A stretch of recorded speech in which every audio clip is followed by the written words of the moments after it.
Hello, hello mga palangga! For today's drama or chismis, charot. Ayan, kahapon mga palangga, gumawa ako ng paninda kong peanut roll. Ayan mga palangga, bentahan nyo yung mga palangga, 2 pesos each. O ayan, sinasalang ko muna yung mga palangga, yung ipa-fry natin yung mga rolls natin until golden brown mga palangga. Pero hindi yung talagang as in yung hindi pa siya masyadong brown talaga kasi ibabalik natin yan mga palangga dyan sa mantika after ng mag-melt na tayo ng sugar na pang-coating yung mga palangga. Ganun ang ginagawa ko palangga. Naalis ko muna siya tapos saka ako nagme-melt ng sugar na pang-coating niya. Ayan, inalis ko na pag ganyan pa yung kulay. Tapos maglalagay ako ng sugar, kunting sugar na sapat lang palangga doon sa inalis natin na mga rolls, mga peanut rolls. Kasi dati mga palangga, sinasabay ko yan, pero pangit yung kinalabasan niya. Sinasabay ko yung sugar paglagay ng rolls, pero pangit yung kalabasan. Yan niya palangga, kaya mas okay tong ganto. Ayan mga palangga, pagka lumutang-lutang na yung mga, na-melt na yung mga sugar natin, ilagay na natin yung, inalis natin ang mga peanut rolls. Tapos, ayan, ganyan, konting mekos-mekos lang, ganyan, para dumikit yung mga melted sugar sa mga rolls natin para may siya coating.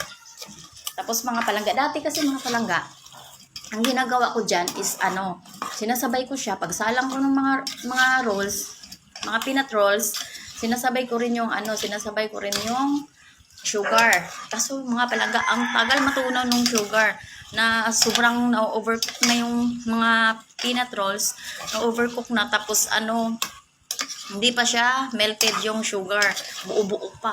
Kaya ang nangyayari is na-over siya, hindi na siya, matigas na talaga siya mga palangga, lalo kung pagka malamig, sobrang tigas na, hindi na halos kaya itong ginawa ko nito, ginanito ko siya style. Ang ganda naman ang kinalabasan mga palangga, kahit inaabot siya ng mga 5 days to 6 days. Or usually naman talaga, hindi pa ako nakatry na walan ako ng yung ganito na nawala yung lutong niya. Hindi pa kasi. Talaga siya, lalo pag yung mga lagayan is nakasealed lang siya. Kasi mga lagayan ko mga palangga nasa tab at saka sa yung plastic na naka-ziplock. Ganun yung lagayan ko.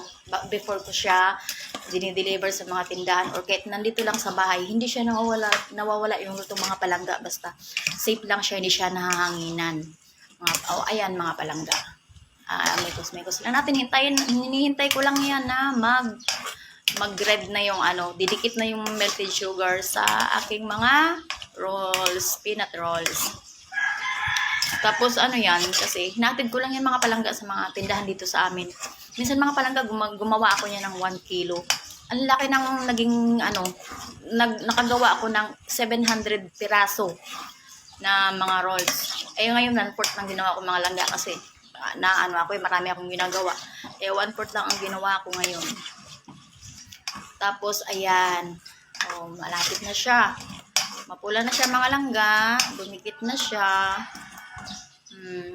Pag ganyan na mga langga, pwede na yan tanggalin. Pag ganyan na siya. Ayan yung pinalabasan niya mga langga. Ang sarap niyan, kainin lalo sa mga bata, gustong-gusto mga bata yan, pumupunta pa dito sa bahay mo, bumibili ng ganyan. Ayan, ready to pack na yan mga langga. Pagkatapos, ihatid na natin sa ating mga suki. Thank you for watching mga palangga.